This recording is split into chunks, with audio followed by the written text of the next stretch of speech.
20일의 생각 이세영입니다. 5월입니다. 가정의 달이죠. 하지만 해가 바뀌고 계절이 변해도 여전히 가족의 품에 안기지 못하는 사람들이 있습니다. 철탑과 송전탑 그리고 성당 종탑에서 농성 중인 해고 노동자들입니다. 현대차 비정규직 노동자들의 철탑 농성은 200일을 넘겼습니다. 쌍용차 해고자들의 송전탑 농성일도 160일이 지났습니다. 재능교육 해고자들의 종탑 생활은 100일을 향해 치닫고 있습니다. 이들은 왜 가족이 있는 땅 위로 귀환하지 못하고 있는 것일까요? 한겨레 20일 사회팀 기자들이 지난주 서울과 울산, 평택의 고공농성 현장을 찾았습니다. 이 자리에 한겨레 20일 사회팀장 이문영 기자 나오셨습니다. 안녕하세요. 네, 안녕하십니까. 네, 방송에는 처음이시죠? 예, 처음입니다. 네, 간단히 자기소개를 좀 부탁드릴게요. 올 3월에 한겨레 신문 편집부에 있다가 올 3월 인사 때 한겨레 21 사회팀장을 맡습니다. 네, 한 달 지내셨죠? 네, 한 달쯤 됐습니다. 어떤가요? 맞습니까? 어렵군요. 알겠습니다. 이번에 기사를 보니까요, 직접 철탑을 오르셨더라고요. 네. 높이가 얼마나 되나요? 철탑의 높이는 한 50m 정도 됩니다. 50m? 네, 현대차 울산 현대차 제3공장 근처에 있는데요. 높이는 한 50m쯤 되고 그 위에 천막이 위치한 지점은 한 25m 지점 정도 네. 됩니다. 네. 예. 지금 5월이 되면서 땅 위는 이제 여름처럼 이제 포근해요. 예. 덥기도 하고. 위에는 좀 어떤가요, 상황이? 지난해 겨울이 얼마나 추웠습니까? 네. 그때처럼 아주 혹한이라고 하기는 힘들지만 여전히 위에는 춥습니다. 그러니까 일단 바람의 세기가 다르고요. 위에서 우리가 맞고 있는 지금의 봄바람도 25m 내지는 이제 쌍용차, 그다음 서울 해화동의 종탑에 이제 재능교육 노동자들이 올라가 있죠. 이분들이 위치해 있는 그 25m 내지는 30m 사이 그 위치에서 부는 바람은 우리가 느끼는 훈풍하고는 차원이 다르고요. 네. 굉장히 강한 바람이 일단 느껴집니다. 한겨울처럼 그래 혹한의 그 칼바람 느낌은 아니지만 굉장히 위험합니다. 일단 바람에 몸이 흔들릴 때도 종종 있고요. 거기에 있는 그 천막이다 이런 것들은 이제 그러니까 현대차 최병승 씨 같은 표현에 의하자면 바람이 한번 세게 불면 지진이 날 것 같은 그렇게 흔들린다고 하고. 철탑 자체가 흔들리기도 하겠어요. 현대차 같은 경우는 옆에 이제 그 기차가 지나갑니다. 네. 네, 기차 선로가 있는데 기차가 지나가게 되면 일단 소리가 상상 이상으로 굉장히 크고요. 그리고 기차가 지나가면 일단 철탑 자체가 흔들리고요. 네. 그렇지만 이제 두 농성자 말에 의하면 바람을 이제 거기서는 이제 그분들은 바다 똥바람이라고 표현을 하더라고요. 철탑 바로 앞에 그 연포만이라는 울산의 바다가 있습니다. 앞바다가. 그 바다에서 바람이 불게 되면 기차에 의한 진동이 느껴지지 못할 만큼 일단 흔들립니다. 네네, 흔들린다고 하더라고요. 이제 현대차는 200일이 넘어갔죠. 농성이 장기화가 되면서 사람들의 관심이 예전과 같지 않은 건 사실이거든요. 네네. 거기 계신 분들은 어떤 점들을 가장 어려워하시던가요? 각자가 처음에 올라갔을 때는 사회적 관심이 많았죠. 그 중에 하나가 이제 언론이고요. 언론에서는 초기에 물론 이제 한겨레를 포함해서 굉장히 자주 또 물론 이제 보도하지 않는 언론사도 있었지만 비교적 자주 그 소식을 전했습니다. 그때는 또 말씀하셨듯이 이제 선거가 맞물리면서 대선 주자도 다녀가고요. 그럴 때 이제 이분들은 생과계로 의외로 조기에 이 문제가 해결될 수 있겠구나라는 기대를 가졌다고 합니다. 그때 이제 사회적 압박 분위기가 있으면서 기업들도 조금 더 전향적인 이제 교섭 제의를 한다거나 아니면 이제 이러저런 움직임이 있었던 것들이 사실입니다. 하지만 이제 시일이 지나고 200일이 지나고 170일이 지나고 100일이 지나면서 사회 전체의 무관심이라고 할까요? 그 농성을 약간 이제 보편화해서 받아들이는 듯한 느낌이 좀 있습니다. 그러니까 그럴 경우에 이제 이분들은 사실 가장 어떻게 보면 지금 현재로서 할 수 있는 가장 극한의 농성을 하고 있는 셈인데 정치권의 관심이라든가 이 문제 해결의 키를 가지고 있는 쪽에서 이제 움직임이 둔해지고 그의 반작용으로 또 이제 일반 시민들의 관심도 예전 같지 않고 이제 이렇게 되면서 회사들도. 네, 이제 이분들 같은 경우에 삶은 농성이라보다는 이미 이제 일상의 단계에 접어든 상태고요. 그러니까 하늘 위에서 생활을 하고 있는 단계죠. 그러면서 이제 이분들이 느끼는 어떤 고립감 또는 유폐감 이런 것들이 굉장히 심하다고 느껴졌습니다. 그 김진숙 씨, 저기 한진유공업 크레인 농성 때도 그랬지만 사람들이 궁금해하는 게 식사와 용변 처리 문제. 예, 예. 뭐 세속적인 관심이지만 네, 네. 어떻게 하고 계시는가요? 사실 이 문제는 물론 이제 기사에 쓰긴 했습니다만 말하기가 조금 민감한 지점들이 있습니다. 그 지점은 아까 제가 모두에 말씀드렸던 것처럼 그러니까 이 일상화된 그 농성을 농성을 하지 않는 우리 같은 일반 땅 위에 있는 사람들이 바라볼 때 이 문제를 단순히 신기함이라든가 200일 동안 하늘에 올라가 있는 사람들이 대소변을 저렇게 처리하는구나, 밥은 저렇게 먹는구나, 잠은 저렇게 자는구나 라는 식으로 대상화시켜서 바라봐서는 안 된다는 생각이 많이 들었습니다. 그럴 수밖에 없는 그 상황에서 그런 방식의 생활을 살 수밖에 없는 그런 이제 나름의 기본적인 이유가 있겠죠. 질문하신 부분에 대해서는 물론 이제 많은 분들이 좀 궁금해하는 사안이긴 한데 일반적으로는 그 위에 어떤 뭐 용변 공간이 분명히 없지 않습니까? 그래서 급하게 만들어야 되고요. 그건 이제 그 극한 상황에서 본인들이 찾아가는 일종의 이제 생활 방식일 텐데요.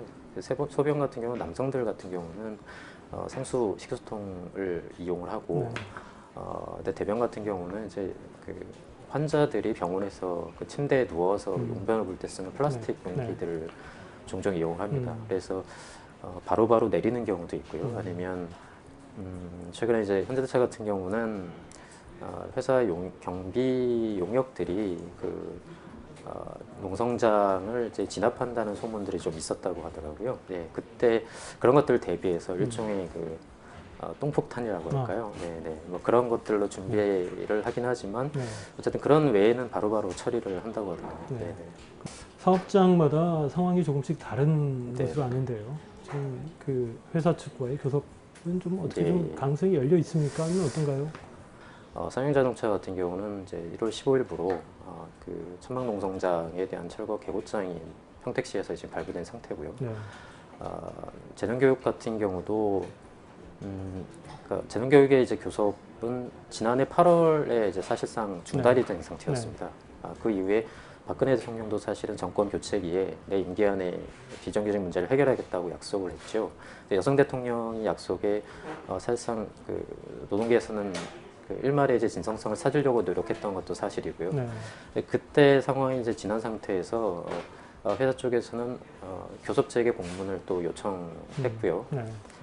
그 상황이 지금 그대로 지속되고 있는 상황입니다. 그러다가 4월 17일과 24일 두 차례 교섭이 있었는데 그간의 양쪽 노사 간의 양쪽에서 가졌던 입장이 변함이 없었기 때문에 일단 현재로서는 공식적으로 결렬이 된 상태입니다. 그러니까 어렵게 한 8개월 만에 재개된 교섭이 사실상은 다시 지금 문이 닫혀버린 셈이죠. 그렇기 때문에 이제 재능노조 같은 경우는 굉장히 지금 그런 부분에 대한 좀 내면적 어려움들이 좀 있어 보였고요. 현대자동차 같은 경우도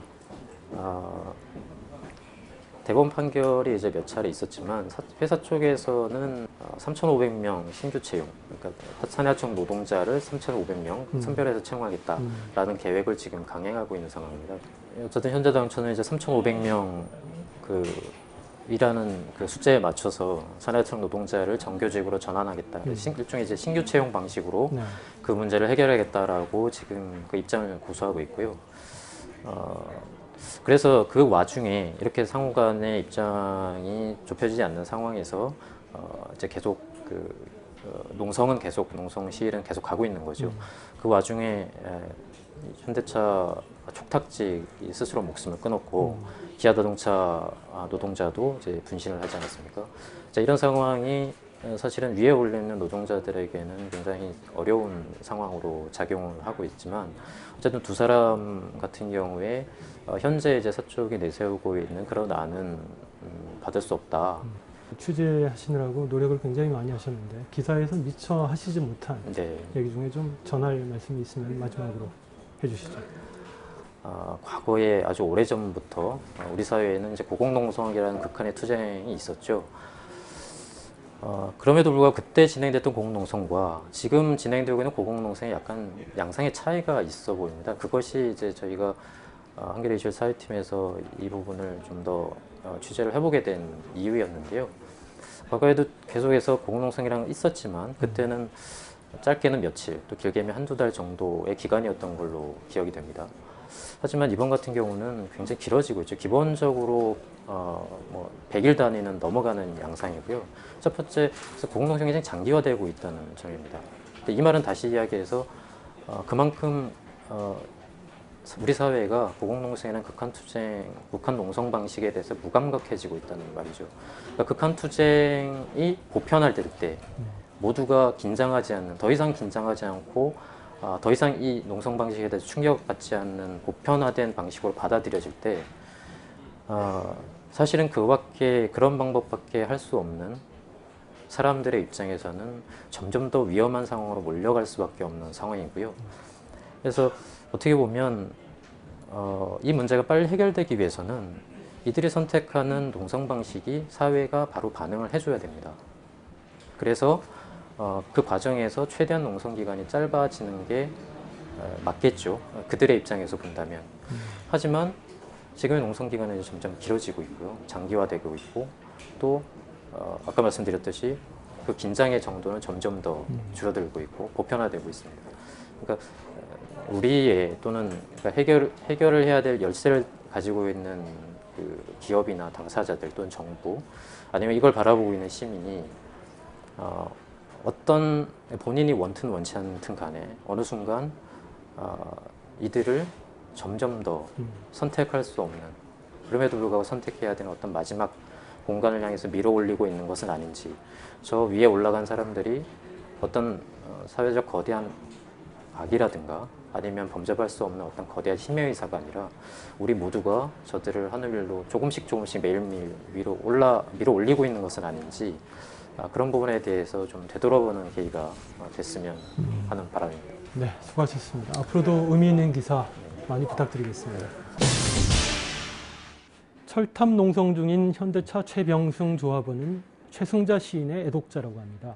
시인은 한시에서 이렇게 읊었습니다. 괴로움, 외로움, 그리움, 내 청춘의 영원한 트라이앵글. 하늘 위 농성자들을 옥죄고 있는 고통의 트라이앵글의 봉인 또한 어서 속히 풀리기를 바라겠습니다. 이번 주 한겨레 21에서는 허울뿐인 공시가격제도의 문제점을 짚었습니다.